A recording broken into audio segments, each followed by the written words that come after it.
Hello दोस्तों, मुंबई में vaccine की कमी की वजह से मुंबई में आज से 3 दिनों तक वैक्सीनेशन किसी के लिए भी नहीं होगा। मुंबई में वैक्सीन की कमी आ चुकी है, इसीलिए आज कल और परसों वैक्सीन किसी को भी नहीं लगेगी। कोरोना वैक्सीन 18 साल या उससे ज़्यादा की उम्र के लोगों के लिए, सिटीज़न के लिए वैक्सीन अभी भी लगता है कि देरी से शुरू होगी। संडे के दिन ये इन्फॉर्मेशन मुंबई महानगर ने दी है। मुंबई में पिछले कई दिनों में मरीजों की संख्या में कमी देखने मिल रही है। वहीं ठीक होने वाले मरीजों की संख्या में बढ़ोतरी हुई है, मतलब रिकवरी रेट काफ़ी अच्छा हुआ है। मुंबई महानगर पालिका के कमिश्नर इकबाल सिंह चहल ने कहा है कि कोरोना की दूसरी लहर एक दूसरे से छूने से नहीं बल्कि हवा से फैलती है। इसका बचाव के लिए सिर्फ़ और सिर्फ दूरी बनाए रखना ज़रूरी नहीं है, मास्क लगाकर भी इससे बचा जा सकता है। इकबाल सिंह चहल मुंबई के कमिश्नर के मुताबिक इसके लिए बीएमसी ने सख्त पाबंदियां और अवेयरनेस कैंपेन चलाया है। मास्क ना लगाने वाले 27 लाख लोगों पर जुर्माना लगाकर कुल 56 करोड़ मतलब 56 करोड़ रुपए वसूले गए हैं। और आज लोगों के अंदर ऐसा डर बैठ गया है कि मुंबई में कम से कम 90% लोग मास्क लगाकर ही घूमते हैं और मास्क लगाए ही दिखाई देते हैं। मुंबई की मेयर किशोरी पेडनेकर ने कहा है कि आने वाले सैटरडे से, नेक्स्ट सैटरडे से मतलब जिसका भी रजिस्ट्रेशन नहीं होगा उसको वैक्सीनेशन नहीं मिलेगा। क्योंकि क्या हो रहा था कि जहाँ पे भी वैक्सीनेशन सेंटर है वहाँ लोगों की भीड़ ज़्यादा लग जा रही थी, जिसकी वजह से काफ़ी दिक्कतें आ रही थी। और जिसको वैक्सीनेशन नहीं हो पा रहा था, मतलब वैक्सीन ख़त्म हो जा रही थी, तो लोगों में काफ़ी गुस्सा देखने को मिल रहा था। इसके लिए मुंबई की मेयर किशोरी पेडनेकर ने कहा है कि अब सिर्फ उन्हीं सिटीज़न को, उन्हीं नागरिकों को वैक्सीनेशन किया जाएगा जिसका रजिस्ट्रेशन हुआ है। बिना रजिस्ट्रेशन वाले सिटीज़न को या नागरिक को वैक्सीन नहीं दिया जाएगा।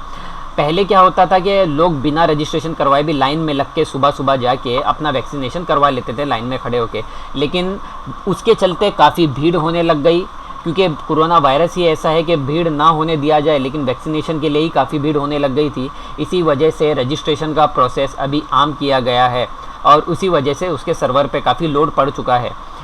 ऐसे में मुंबई की जो मेयर है किशोरी पेडनेकर ने गोरेगांव में मौजूद जो नेस्को सेंटर है, वैक्सीनेशन सेंटर है, उसका जो है दायरा किया और उन्होंने बताया कि जो वैक्सीनेशन सेंटर है वहाँ पे नागरिकों के लिए हर एक चीज़ की फैसिलिटी होगी, जिसमें लोगों के लिए चाय, पानी, बिस्किट, न्यूज़पेपर और वेटिंग रूम जैसी चीज़ों का बंदोबस्त किया जाएगा।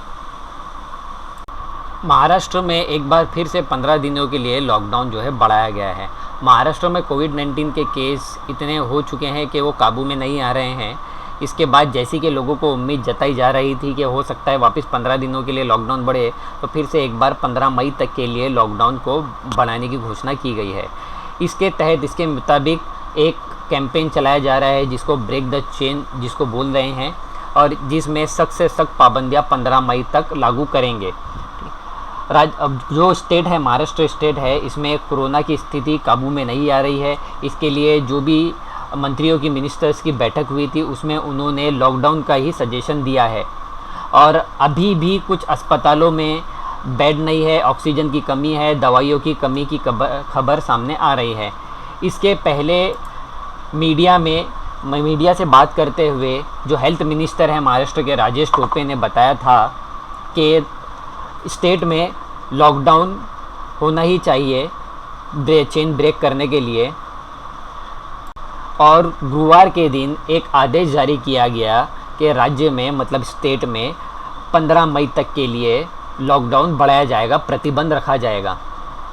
तो दोस्तों, जानते हैं कि लॉकडाउन में पब्लिक ट्रांसपोर्ट और सार्वजनिक ट्रांसपोर्टों के लिए क्या रूल्स एंड रेगुलेशंस है। मुंबई में और कई स्टेट मतलब हमारे महाराष्ट्र स्टेट के कई सिटीज़ में कोविड-19 को देखते हुए मिनी लॉकडाउन की घोषणा तो कर दी गई है, जैसा कि आप सब जानते हैं। साथ ही में स्टेट में सरकार ने कोरोना के कहर को देखते हुए उसको रोकने के लिए जो इस पे नियम है, रूल्स एंड रेगुलेशंस भी एकदम सख्त कर दिए हैं, कड़े कर दिए हैं। इन नियमों को देखते हुए पब्लिक ट्रांसपोर्ट और जो प्राइवेट ट्रांसपोर्ट मतलब खुद की जो गाड़ियाँ होती है उसके मुताबिक कुछ नियम, कुछ कानून बनाए गए हैं जो आम जनता के लिए बनाए गए हैं। बसों को छोड़कर कोई दूसरी खुद की प्राइवेट गाड़ी का उपयोग, मतलब यूज़ सिर्फ़ और सिर्फ इमरजेंसी सर्विसेज के लिए ही कर सकता है। या फिर मेडिसिन लाने या दवा गोली के लिए ही कर सकता है, लेकिन उसका रीज़न होना चाहिए उसके पास, जिसमें जो गाड़ी का मालिक है उसको बैठने की गाड़ी के अंदर ज़रूरी है। ये कानून उन्होंने लगाया है, मतलब जो गाड़ी का मालिक है वो गाड़ी पे होना ही चाहिए। अगर कार चला रहे हैं 2 लोग हैं तो उसमें जो गाड़ी का ओनर है वो गाड़ी में होना ही चाहिए। इन नियमों का उल्लंघन करने वालों को, तोड़ने वालों पर 10,000 रुपये तक का जुर्माना लगाया जा सकता है।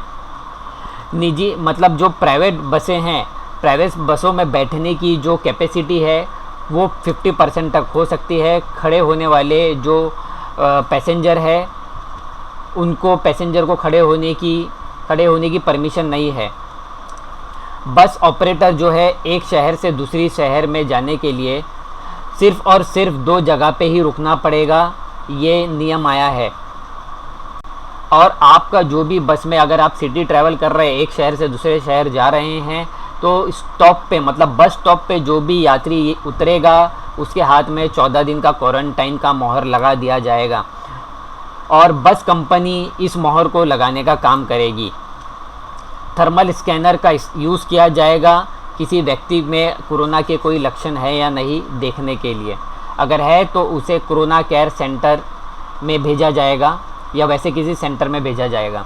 अगर कोई बस ऑपरेटर या टूर ऑपरेटर इस चीज़ का पालन नहीं करता है, इसको तोड़ता है, तो उसे 10,000 तक का जुर्माना लगाया जाएगा। सिर्फ़ और सिर्फ ज़रूरी कामों के लिए ही लोग लोकल ट्रेन, मेट्रो, मोनोरेल जैसी सेवाओं का यूज़ कर सकेंगे। जो गांव वाली ट्रेनें हैं, मतलब जो एक्सप्रेस ट्रेनें हैं, उन्हें छोड़कर मैं बता रहा हूं। और जो ट्रेनों में सफ़र करने वाले हैं उन्हें सिर्फ़ और सिर्फ जो हेल्थ वर्कर है, जैसे डॉक्टर वगैरह या एक्सरे टेक्नीशियन या लैब टेक्नीशियन, सिर्फ उन्हें ही ट्रेन में सफ़र करने की अनुमति दी गई है। महाराष्ट्र के राज्यों में पुणे, नागपुर, ठाणे, मुंबई, नासिक, चंद्रपुर नगर, सतारा, पालघर और सोलापुर में ज़्यादा से ज़्यादा कोरोना के मरीज़ मिल रहे हैं। पुणे, नागपुर और मुंबई ज़िलों में तो जो कोरोना के मरीज़ है उनकी जो संख्या है सबसे ज़्यादा है। अप्रैल में स्टेट में रिकॉर्ड 17 लाख नए कोरोना के मरीज़ मिले हैं।